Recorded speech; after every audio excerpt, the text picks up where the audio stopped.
아, 저기 좀 봐라. 뭐냐, 저거? 엄마 손 붙잡고 복귀하는 애가 있네. 옆에 있던 후임도 고개를 들고 바라보다가 입을 틀어막으며 웃음을 참았습니다. 박무진은 아들을 괴롭히던 군대 선임이었습니다. 그는 비웃으며 말을 이었습니다. 지나가는 사람들이 들을 수 있도록 했습니다. 군대 와서까지 엄마 치마폭에 숨을 셈이냐? 초소 근처에 있던 다른 병사들도 킥킥거리며 웃었는데 그들의 시선은 모두 다가오는 모자를 향해 있었습니다. 휴가 끝나고 복귀하는데 엄마랑 손잡고 오는 놈 처음 본다는 누군가의 말에 또 다른 웃음소리가 터져 나왔습니다. 도석은 그런 시선들을 의식했는지 어머니와의 거리를 조금씩 벌리려 했지만 윤서진은 아들의 그런 마음을 알면서도 태연하게 그의 곁을 지켰습니다. 마치 세상의 모든 시선 따위는 신경 쓰지 않는다는 듯이 말입니다. 박무진의 조롱 섞인 목소리가 점점 커졌는데 어디 애들 소풍 가는 것도 아니고 군대에 엄마까지 따라오면 어떡하냐? 하지만 그들은 아직 몰랐습니다. 저 조용한 여인이 단순한 병사의 어머니가 아니라는 것을, 그리고 곧 그들의 조롱이 얼마나 큰 실수였는지를 깨닫게 될 것이라는 사실을요. 이야기 시작 전에 어디서 듣고 계신지 적어주시면 감사드리겠습니다. 그럼 이야기 시작하겠습니다. 윤서진은 조용한 오후 햇살 아래 대문 앞에 서서 골목 너머를 바라보았는데 마치 오래전부터 그 자리에 뿌리 내린 느티나무처럼 움직이지 않은 채 기다리고 있었습니다. 군에서 첫 휴가를 나온 아들이 골목 끝 모퉁이를 돌아서는 순간 그녀의 가슴속에서는 반가움과 걱정이 뒤섞인 복잡한 감정이 물결처럼 일어났습니다. 도석의 모습이 점점 가까워질수록 윤서진의 눈빛은 더욱 예리해졌는데 크지 않은 가방을 어깨에 메고 말없이 고개를 숙인 채 다가오는 아들의 걸음걸이에서 뭔가 달라진 것을 감지했습니다. 예전의 성큼성큼 활기찬 보폭은 사라지고 어딘가 어색하고 조심스러운 발걸음이 마당의 자갈을 밟을 때마다 윤서진의 마음에 작은 돌멩이가 하나씩 쌓여가는 듯 했습니다. 반가움보다는 조금은 긴장된 공기가 두 모자 사이에 먼저 스쳤고 윤서진은 평소라면 아들을 껴안으며 건넸을 인사 대신 조용히 물었습니다. 잘 지냈어? 그 짧은 질문 속에는 20해 넘게 아들을 키워온 어미의 모든 걱정과 애틋함이 스며 있었지만 도석은 그저 그럭저럭이요라고 짧게 대답할 뿐이었습니다. 윤서진이 말없이 아들의 짧은 머리칼을 한번 쓸어보려 손을 올리는 순간 그 손끝에 느껴진 미세한 움찔함은 마치 겁에 질린 새처럼 날카로웠고 동시에 팔목에 드러난 멍 자국이 그녀의 시선을 사로잡았습니다.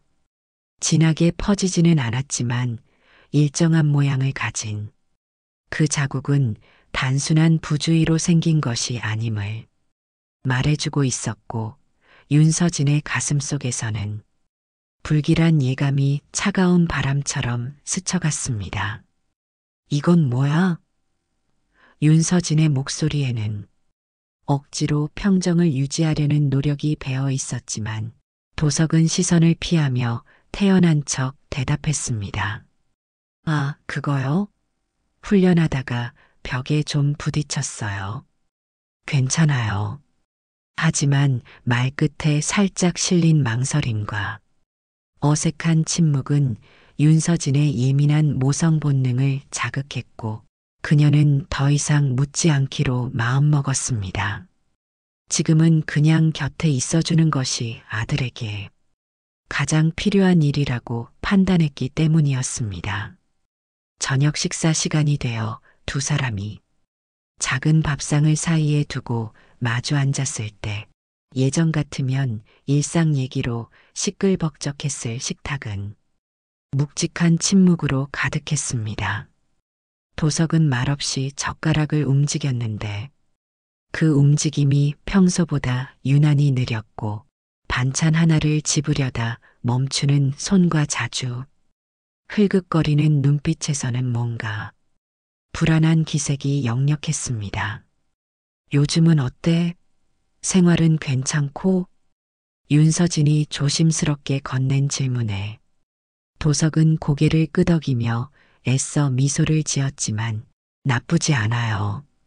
다들 착하고 잘해줘요라는 대답 속에서 윤서진은 뭔가 억지스러운 것을 감지했습니다. 군대 가기 전 내 아들이 아닌 것 같았고 그 말 속에 무엇이 진심이고 무엇이 꾸며진 말인지 분간하려 애쓰던 윤서진은 결국 말을 삼키고 아들의 눈빛만 가만히 바라보았습니다.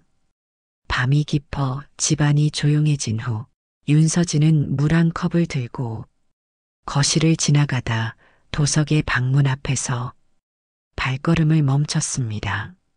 문은 단단히 닫혀 있었지만 안에서 새어나오는 작고 낮은 목소리가 그녀의 귀에 선명하게 들려왔는데 그만 좀 하라고 했잖아요. 나 진짜 하는 그 말은 분명 잠꼬대처럼 들렸지만 말투는 또렷했고 억눌린 울음이 배어 있어서 윤서진의 가슴을 철벅 내려앉게 만들었습니다. 윤서진은 문 앞에서 한참을 서 있었는데 마치 깊은 물속에 잠긴 사람처럼 숨을 제대로 쉴 수가 없었고 들어가서 아들을 깨워 모든 것을 물어보고 싶은 마음과 그저 모른 척하고 싶은 마음 사이에서 갈등하며 발걸음을 떼지 못했습니다. 차가운 복도 바닥에 맨발로 서 있는 동안 시간은 천천히 흘러갔고 결국 그녀는 아무 말도 하지 못한 채 자신의 방으로 돌아가 뜬 눈으로 밤을 새워야 했습니다. 다음 날 아침이 되어 부엌에서 아침 준비를 하던 윤서진은 아들이 식탁에 앉기 전 그가 무심코 내려둔 휴대폰을 바라보게 되었는데 화면에 떠오른 단체 메시지 알림에는 생활관 톡방이라는 글자가 잠깐 스쳐 지나갔습니다. 그 순간 윤서진의 심장은 더 빨리 뛰기 시작했고 아주 짧은 문장 하나가 미처 잠금 화면이 닫히기 전에 선명하게 보였는데 또 누구 하나 울었대라는 그 글자들은 마치 날카로운 송곳처럼 그녀의 가슴을 찔렀습니다. 윤서진은 아무렇지 않은 척 고개를 돌려 커피잔을 들었지만 손끝이 미세하게 떨리고 있었고 도석은 전혀 눈치채지 못한 듯 아무렇지 않게 앉아 식사를 시작했습니다. 오늘은 친구 좀 만나고 올게요라고 말하는 아들의 목소리는 평소와 다름없이 담담했지만 윤서진은 그래 다녀와라고 대답하면서도 가슴 한편에서 불안감이 점점 커져가는 것을 느꼈습니다. 아들이 집을 나서고 현관문이 닫힌 뒤에도 한참 동안 거실은 무겁고 조용한 침묵에 잠겨 있었습니다. 윤서진은 손에 들고 있던 커피잔을 테이블에 내려놓으면서 그 잔이 받침대에 닿을 때 나는 작은 소리조차 유난히 크게 들린다는 것을 깨달았습니다. 다시 눈길을 거실 창밖으로 돌린 그녀는 별일 아니겠지라고 넘길 수도 있었지만 20해 넘게 아들을 키워온 어미의 직감은 그런 아니란 생각을 허락하지 않았습니다. 윤서진은 분명히 알고 있었습니다. 그 조용한 눈빛과 짧은 말끝이 어릴 적 그 아이가 학교에서 괴롭힘을 당했을 때나 친구들과 다툰 후 집에 돌아왔을 때마다 숨기려 했던 바로 그 표정이라는 것을요. 시간이 흘러 아들이 어른이 되었지만 그 속상하고 힘든 마음을 감추려는 습관만은 여전히 남아 있었고 그것이 윤서진의 마음을 더욱 아프게 만들었습니다. 잠시 후 윤서진은 결심을 굳히고 자신의 서재로 들어가 조용히 업무용 노트북을 꺼내 부대 인트라넷에 접속했는데 평소 같으면 절대 하지 않았을 일을 하려는 자신의 손이 키보드 위에서 잠시 머뭇거렸습니다. 하지만 곧 아들이 복무 중인 중대의 대대장 이름을 천천히 검색하기 시작했고 화면에 나타나는 정보들을 하나하나 꼼꼼히 살펴보았습니다. 그녀는 지금까지 단 한 번도 자신의 사회적 지위나 인맥을 아들의 복무 문제에 사용한 적이 없었는데 아들이 스스로 성장하기를 바랐고 또 그것이 옳다고 생각했기 때문이었습니다. 하지만 이번만큼은 상황이 달랐고 어미로서 더 이상 지켜만 볼 수 없다는 절박함이 그녀의 마음을 사로잡았습니다. 노트북 화면을 바라보는 윤서진의 눈빛에는 평소의 온화함 대신 단호하고 예리한 결의가 서려 있었습니다. 이도석은 집 밖에 나가 친구들과 만남을 가졌지만 그 시간 내내 휴대폰을 자주 들여다보았는데 마치 누군가의 연락을 기다리는 사람처럼 손에 쥔 컵이 식어가는 줄도 모른 채 멍하니 화면만 바라보고 있었습니다. 함께 나온 친구가 무심코 너 표정 왜 그래? 군대에서 뭔 일 있었어? 라고 묻자 도석은 고개를 저으며 안양. 그냥 요즘 좀 예민해서 그래라고 대답했지만 그 말과는 달리 군대 안에서의 일들이 자꾸 떠올라 마음을 내려놓을 틈이 없었습니다. 동기였던 후임 현우가 식당 배식 도중 실수 하나로 선임에게 주먹을 맞던 그날이 계속 머릿속을 맴돌았는데 도석은 그 자리에서 말릴 수도 외면할 수도 없는 무력함 속에서 그저 조용히 숟가락을 내려놓고 고개를 숙이는 것이 전부였습니다.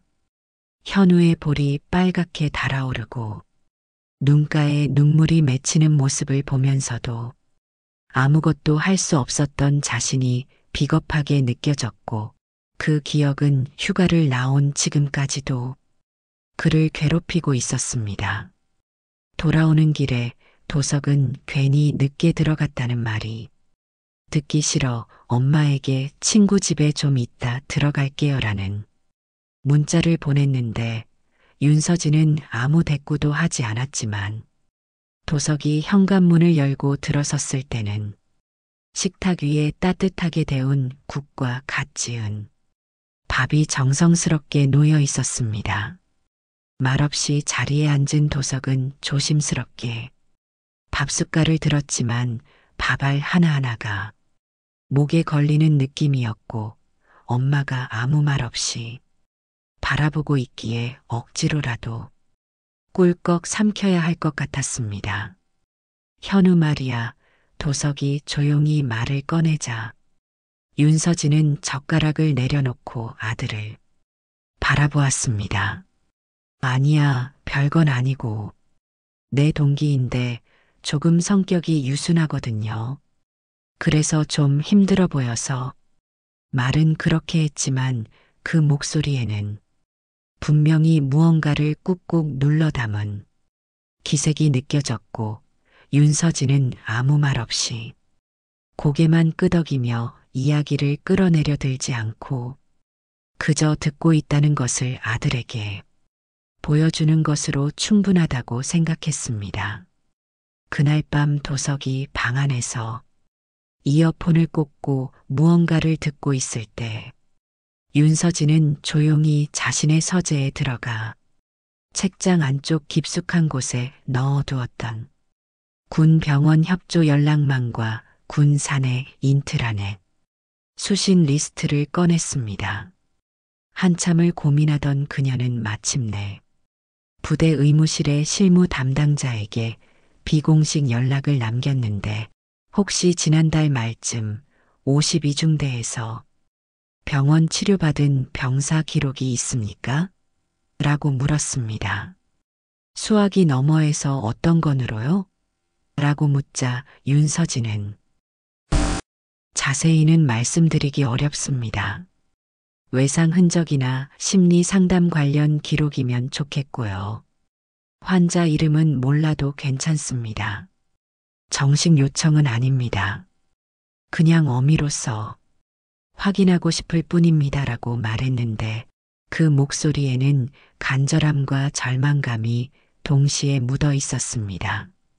수화기 너머의 간호장교는 잠시 말을 멈추고 준장님, 알아서 확인해 보겠습니다라고 짧게 대답했습니다. 그날 새벽까지 윤서진은 늦은 시간까지 책상에 앉아 있었는데 불은 꺼지지 않았고 커피는 차갑게 식어 있었지만 그녀의 눈에는 아무것도 들어오지 않았습니다.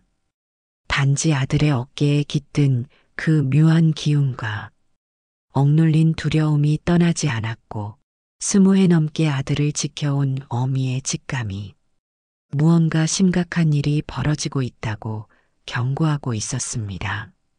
다음 날 아침 아침밥을 차려놓은 식탁 너머로 도석이 국모를 챙기며 내일 복귀하니까 아마 점심쯤 나가야 할 것 같아요. 엄마, 나 그냥 혼자 복귀할게요. 엄마까지 오면 좀 그래요라고 말했을 때 윤서진은 고개를 끄덕이며 그래. 내가 편한 대로 해. 대신 내가 복귀하는 그날 엄마도 어디 좀 다녀올 일이 있다라고 대답했습니다. 그 말은 아무렇지 않게 던져졌지만 도석은 그 말 속에서 어렴풋한 무언가를 느꼈고 곧 웃으며 그래요. 신경 쓰지 마세요. 저 진짜 아무 문제 없어요. 그냥 좀 예민했을 뿐이에요라고 대답했습니다. 윤서진은 아들의 등을 가만히 바라보았는데 자신에게 등을 돌리고 무심히 군화를 묶는 아들의 손이 자꾸만 땀에 젖는 것을 보면서도 끝내 아무 말도 하지 않았습니다. 그저 속으로 조용히 다짐했을 뿐이었는데 이번만큼은 어미로서 절대 물러서지 않겠다고 마음을 굳혔습니다. 복귀 하루 전날 밤 이도석은 늦은 시각까지 짐을 챙기지 못한 채 방 안을 맴돌았는데 다 챙겼다고 말했지만 뭘 넣었는지도 헷갈릴 만큼 마음이 어수선했고 침대에 누워서도 눈을 감지 못한 채 휴대폰 화면을 어둠 속에서 들여다보고만 있었습니다. 그 화면 안에는 멍하니 내려다보는 얼굴들과 무표정한 눈빛만이 남겨진 사진이 한 장 있었는데 같이 근무하던 병사 중 한 명으로 며칠 전 원인 모를 스트레스로 군 병원 심리 상담을 받은 친구였습니다. 너라도 제발 괜찮아라. 속으로 그렇게 중얼거리며 도석은 조용히 휴대폰을 내려두었고 이불을 끝까지 덮은 채 등을 돌렸지만 잠들지는 못했습니다. 천장을 바라보며 내일부터 다시 시작될 복무 생활을 생각하니 가슴 한편이 답답하게 조여왔고 현우와 다른 동기들의 얼굴이 계속 머릿속을 맴돌았습니다. 다음 날 아침 윤서진은 아무렇지 않은 얼굴로 아들을 깨웠는데 아침밥을 차려놓고 따뜻하게 데운 국과 함께 조용히 버스 몇 시에 타야 돼? 라고 물었습니다. 11시 반쯤 나가면 돼요라고 대답하는 도석에게 그럼 내가 데려다 줄게라고 말하자 도석은 됐어요. 그냥 혼자 갈게요. 너무 번거롭잖아요 라고 사양했지만 윤서진은 미소를 지으며 번거로운 거면 나 평생 못했지라고 답했습니다. 오전 11시가 가까워지자 도석은 가방을 둘러매고 현관 앞에 섰는데 신발끈을 묶으며 조심스럽게 그럼 엄마 잘 계시고요. 복귀하고 나서 연락드릴게요라고 말했지만 윤서진은 그래. 내가 데려다 줄게. 차 키 가져왔어라고 대답했습니다.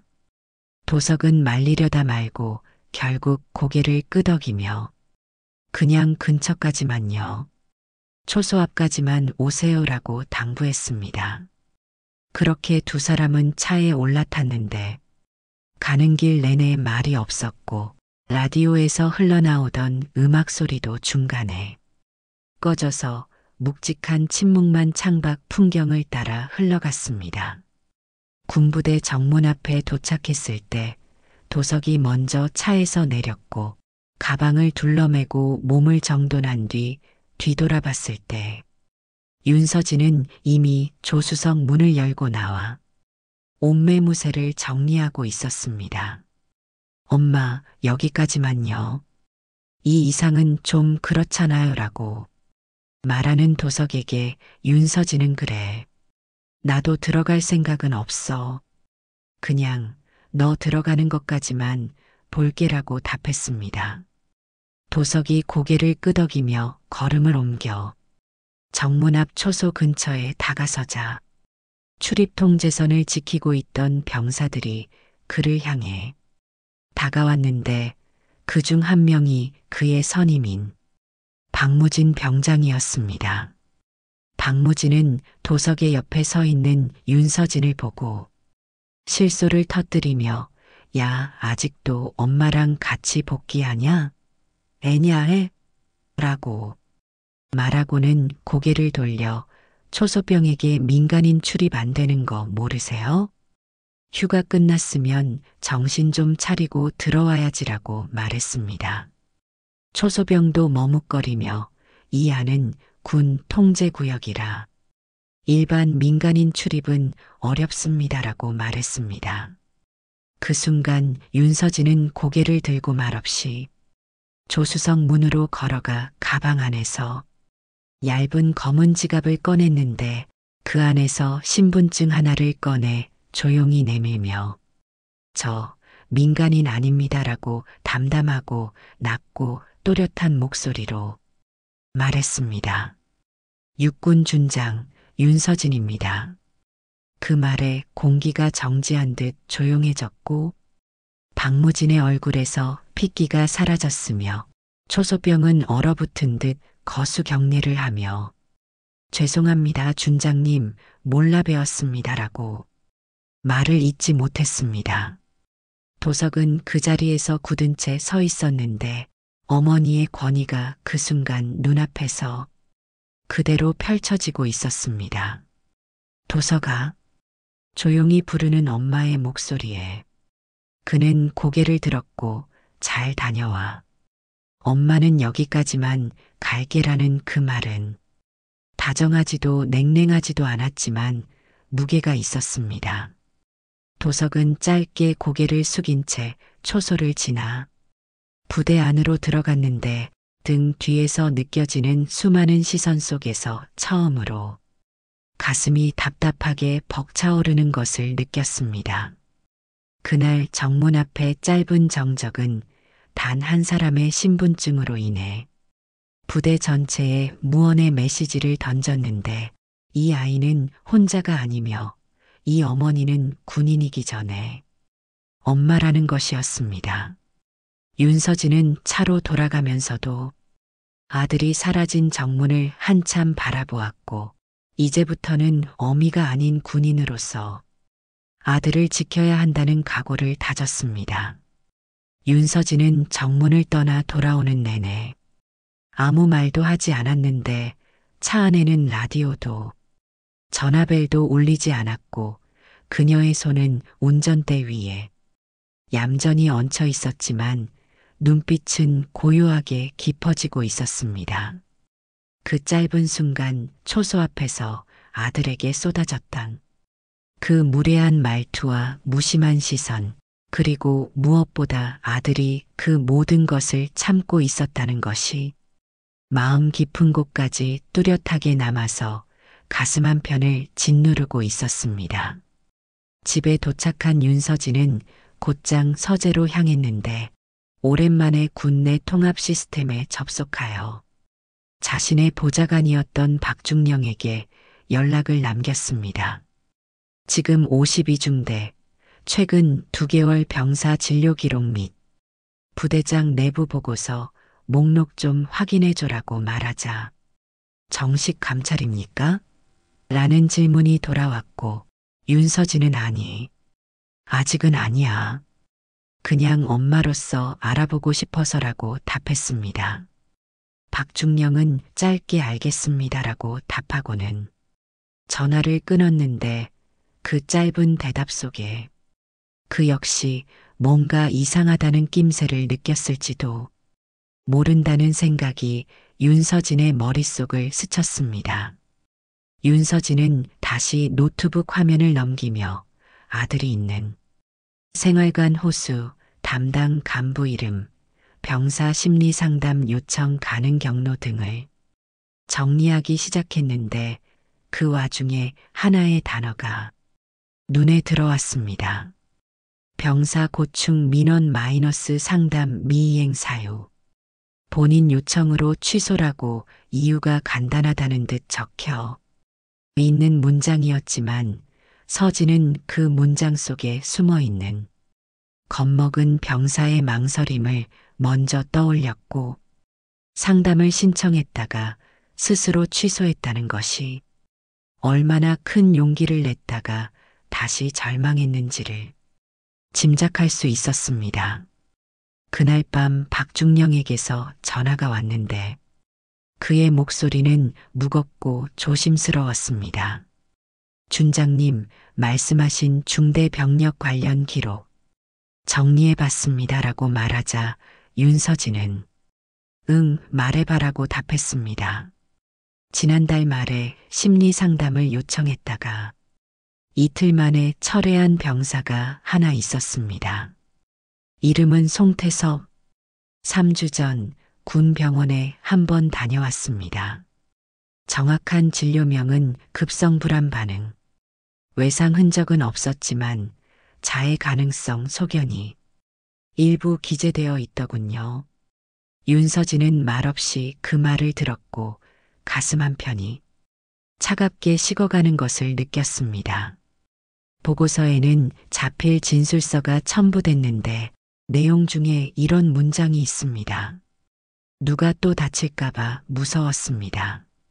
그 짧은 문장은 윤서진의 가슴을 깊숙이 파고들었고 누군가가 자신이 다친 게 아니라 다른 사람이 다칠까봐 무섭다고 말할 정도라면 그건 그냥 일이 아니라 공기 자체가 비틀려 있다는 증거였습니다.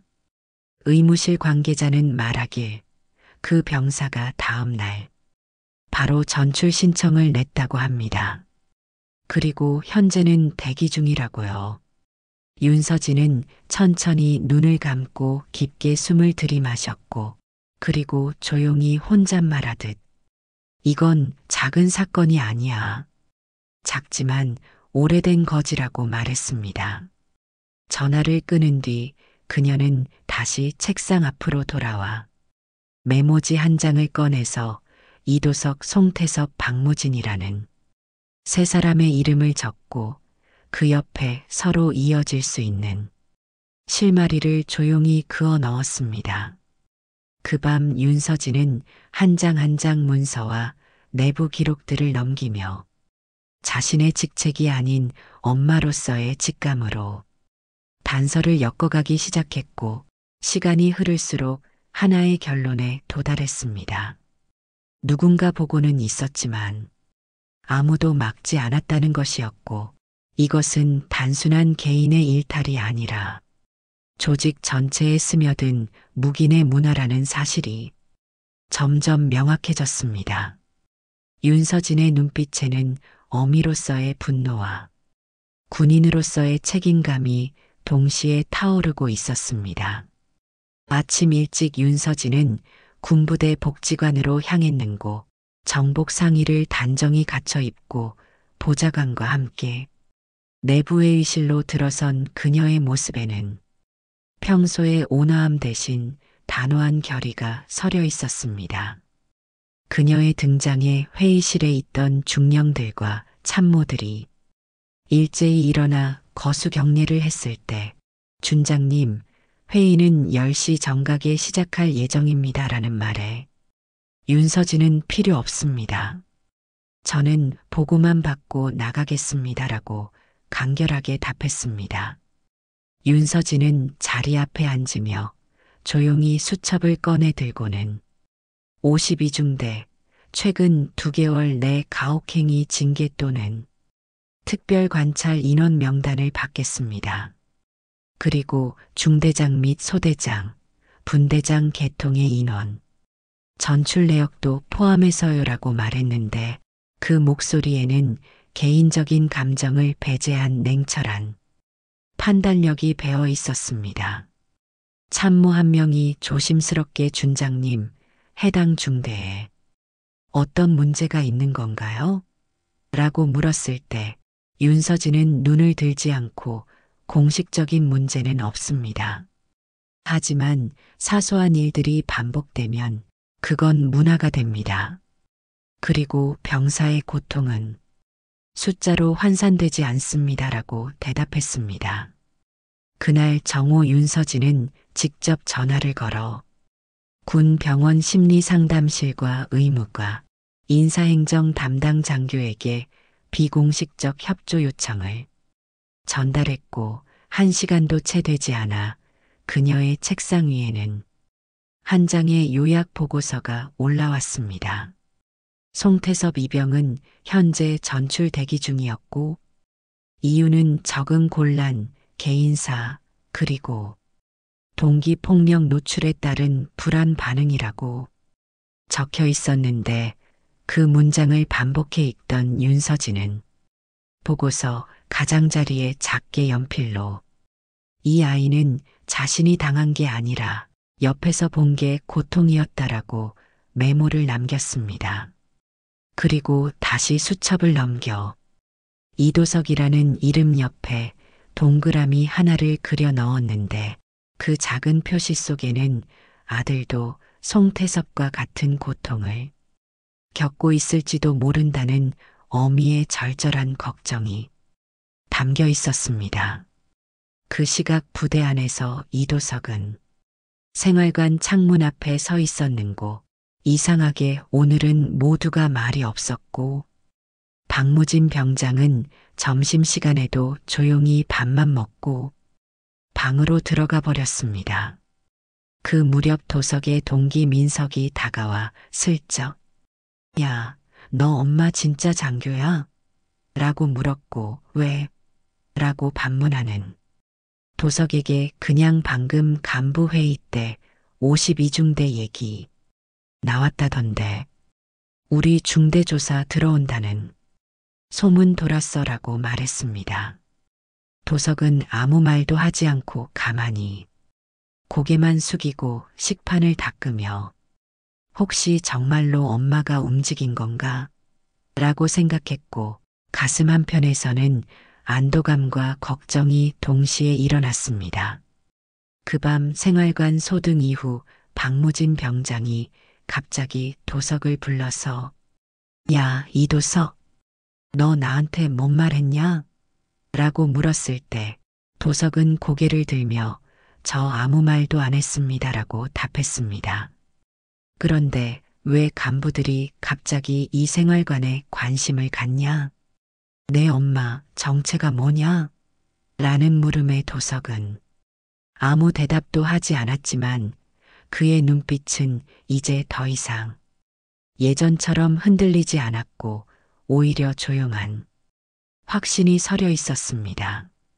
그날 밤 윤서진은 다시 보고서를 정리하며 조용히 엄마가 할 수 있는 일은 많지 않아. 하지만 한 아이라도 구할 수 있다면 그걸로 충분해라고 중얼거렸습니다.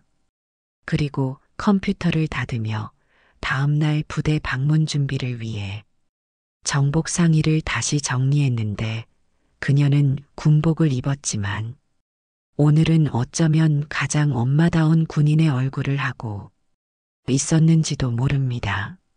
내일부터는 준장으로서의 권한과 어미로서의 마음을 동시에 발휘해야 할 때가 온 것이었습니다. 이도석은 그날 하루 종일 말없이 지냈는데 생활관 안에서도 식당에서도 심지어 병사 휴게실에서조차 누가 말을 걸면 눈빛만 마주치고 고개를 끄덕일 뿐 입술은 단단히 다물려 있었습니다. 사람들의 시선이 자신을 향하고 있다는 것을 도석은 알고 있었는데 누군가는 그를 눈치 보며 피했고 누군가는 속삭였고 누군가는 대놓고 불편해하는 눈빛을 숨기지 않았습니다. 도석은 점점 어지러워졌고 그 어떤 말보다 너는 이제 여기에서 겉도는 사람이야라는 침묵의 공기가 목줄처럼 조여와서 숨쉬기조차 힘들어졌습니다. 평소 같으면 농담 한마디라도 건네던 동기들조차 이제는 어색한 미소만 지으며 거리를 두려 했고 그 변화된 분위기 속에서 도석은 자신이 마치 투명인간이 된 듯한 기분을 느꼈습니다. 그날 밤 취침 준비를 마치고 침대에 누운 도석은 휴대폰을 가슴 위에 얹은 채 조용히 눈을 감았지만 머릿속에는 수많은 장면들이 흘러갔습니다. 입대 첫날 초조하게 군복을 입던 자신의 모습, 배식 실수 하나로 밥상을 엎어버리고 당직사관 몰래 구타를 저질렀던 선임의 눈빛, 피해 병사가 무릎 꿇고 숨죽여 울던 그 새벽의 기억들이 계속 떠올랐습니다. 그 모든 것을 모른 척한 자신이 누구보다 부끄러웠고 용기를 내서 말릴 수도 있었고 도움을 요청할 수도 있었지만 그저 고개를 숙이고 외면했던 자신의 비겁함이 가슴을 짓눌렀습니다. 며칠 뒤 외출 허가가 난 날, 이도석은 조용히 부대 밖으로 나와 약속도 없이 어머니에게 엄마 오늘 혹시 시간 있어요? 라고 연락을 했고 전화를 받은 윤서진은 망설이지 않고 어디로 가면 될까? 라고 답했습니다. 두 사람은 시내 외곽의 조용한 식당에서 마주 앉았는데 음식이 나왔지만 젓가락은 오랫동안 들려있지 않았고 무거운 침묵만 두 사람 사이에 흘렀습니다. 엄마 도석이 먼저 말을 꺼냈을 때 윤서진은 왜 이제 말 안 해요? 라고 물었고 무슨 말? 이라고 반문하는 어머니에게 도석은 그날 정문에서 그냥 민간인처럼 어색하게 손 흔들고 돌아설 줄 알았어요. 그런데 갑자기 그런 모습 보이니까 진짜 숨이 막혔어요 라고 말했습니다. 윤서진은 그 말을 듣고도 아무 말하지 않았는데 단지 물컵을 조심히 들었다 놓고 고개만 천천히 끄덕였습니다. 나 그냥 다 참고 나오면 된다고 생각했어요. 어차피 다 그런 거라고 나만 조용히 버티면 된다고 그렇게 생각했어요. 도석의 목소리는 점점 떨렸고 결국 그 마지막 한마디에서 무너져 내렸습니다. 근데 나 너무 무서웠어요. 다시 그날 같은 일이 생기면 내가 못 막을까봐 누구 하나 또 쓰러지면 그게 내 잘못 같아서 숨이 안 쉬어졌어요. 윤서진은 가만히 아들의 말을 듣고 있었는데 그 모든 말이 끝난 후 조심스럽게 손을 뻗어 아들의 손등 위에 손을 얹었습니다. 그리고 아주 짧게, 아주 단단하게 이제부터는 내가 혼자가 아니라는 걸 잊지 말라고 말했습니다. 도석은 고개를 떨군 채 조용히 울었는고 그 우는 소리는 식당 안에서 거의 들리지 않았지만 어머니에게는 세상의 모든 말보다 또렷하게 들려왔습니다. 20해 넘게 키워온 아들이 그토록 힘들어했다는 사실과 그 고통을 혼자 감당하려 했다는 것이 윤서진의 가슴을 아프게 만들었고 동시에 이제는 정말로 행동에 나서야 할 때라는 확신을 굳혔습니다. 그날 저녁 윤서진은 한 통의 전화를 걸었는데 52중대 관련 정식 감찰 요청서 내 이름으로 올려주세요라고 말하는 그녀의 목소리에는 더 이상 망설임이 없었습니다. 이제는 어미가 아닌 군인으로서 그리고 준장으로서 이 문제를 끝까지 해결하겠다는 단호한 의지가 담겨 있었습니다. 준장님, 52중대 감찰 요청 수리되었습니다. 오늘부터 공식 절차 착수됩니다. 보좌관의 짧은 보고는 윤서진의 머릿속을 아주 오래도록 울렸고 그녀는 침착하게 고개를 끄덕였고 손에 쥐고 있던 서류철을 조용히 덮었습니다. 그 안에는 도석과 동기들 그리고 송태섭이라는 병사의 이름이 정리된 메모가 있었고 그 옆엔 이 아이들은 누군가에겐 그냥 이름이지만 어떤 부모에겐 세상의 전부다라고 써 있었습니다. 그날 오후 감찰팀이 부대에 도착했는데 지휘계통을 따라 서류상 명령이 전달되고 생활관 한쪽에 따로 꾸려진 간이 면담실에서 병사들에 대한 1차 면담이 시작되었습니다. 처음에는 모두 조용히 별일 없습니다라고 답했지만 조서 작성이 진행될수록 한두 명의 병사들 입에서 조심스럽게 튀어나온 말들이 퍼즐처럼 맞춰지기 시작했습니다. 밤 늦게 먹는다고 의자 던졌어요. 전 선임이라 안 맞았는데 후임은 항상 얻어맞았어요. 무서웠어요. 말렸다가 같이 맞을까봐. 윤서진은 면담 내용을 직접 듣지는 않았지만 보좌관을 통해 전해진 진술 한 문장 한 문장을 하나도 빠뜨리지 않고 모두 기록했고 그 속에서 얼마나 많은 아이들이 고통받고 있었는지를 깨달을 수 있었습니다. 그리고 드디어 송태섭의 면담 차례가 돌아왔는데 그는 처음엔 아무 말도 하지 않았습니다. 머리를 푹 숙인 채 침묵만 길어졌고 면담관이 몇 차례 말끝을 부드럽게 이끌었지만 입술은 움직이지 않았습니다. 그러다 아주 짧게 그는 고개를 들며 저는요, 그냥 아무도 안 다쳤으면 좋겠다고 생각했어요 라고 말했는데 그 말이 방안을 무겁게 가라앉혔습니다. 내가 맞는 건 괜찮았는데 옆에서 누가 또 울면 그게 더 무서웠어요. 면담관은 더 이상 묻지 않았고 그 아이는 충분히 말했다고 판단했기 때문이었고 그 한마디 속에 얼마나 많은 고통과 공포가 담겨 있는지를 모두가 느낄 수 있었습니다. 며칠 후 감찰 보고서가 정식으로 군단본부에 제출되었고 3건의 지속적인 가혹행위, 2건의 보고 누락, 1건의 병사 전출 회피 시도가 명확히 확인되었고 관련자 중 하나인 박무진 병장은 즉시 영창에 회부되었습니다. 그 소식은 생활관 전체에 퍼졌고 모두가 술렁였는데 이제야 진실이 밝혀졌다는 안도감과 앞으로 달라질 것이라는 기대감이 동시에 퍼져나갔습니다. 이도석은 식사 후 조용히 자리를 정리하던 중 누군가 자신을 슬쩍 이도석이라고 불렀는데 고개를 돌리자 중대장이 서 있었습니다. 보고 들었다. 너 지금까지 말 안 하고 견딘 거. 그거 어른으로서 미안하다. 도석은 대답하지 않았지만 다만 짧게 고개를 숙였고 그 눈빛은 어딘가 달라져 있었습니다.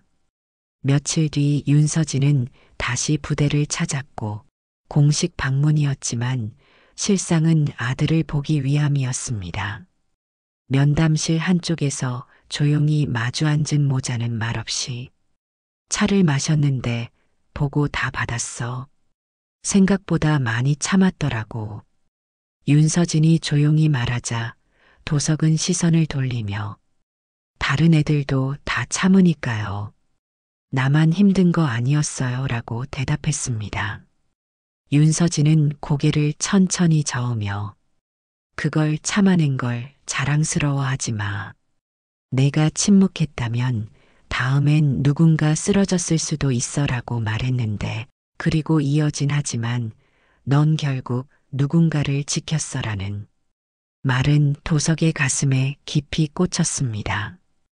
도석은 그제야 눈물을 삼키듯 웃었고 어머니는 끝내 군복을 입은 채였지만 그 순간만큼은 누구보다 따뜻한 엄마였고 아들에게는 세상에서 가장 든든한 버팀목이었습니다. 시간이 조금 흘러 이도석은 다시 자신의 자리로 돌아와 이전처럼 생활관 안에서 하루하루를 보내고 있었고 크게 변한 것은 없었습니다.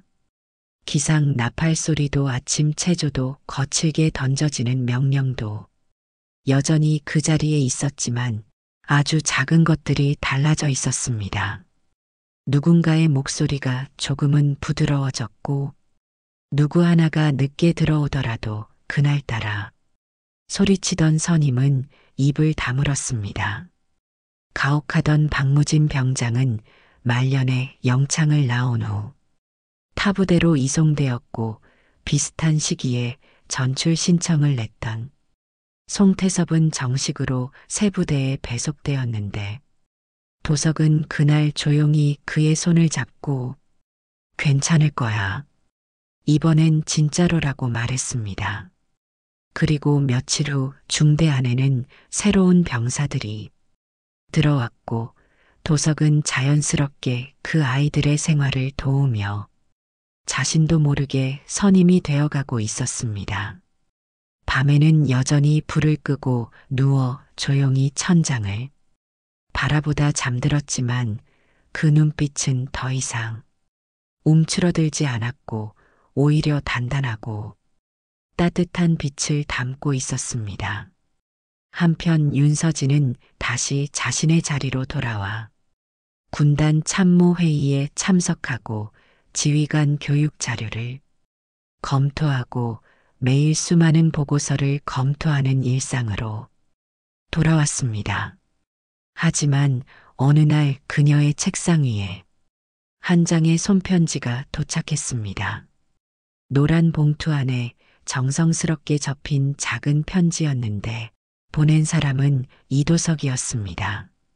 엄마, 처음엔 그냥 다 참고 나오고 싶었어요.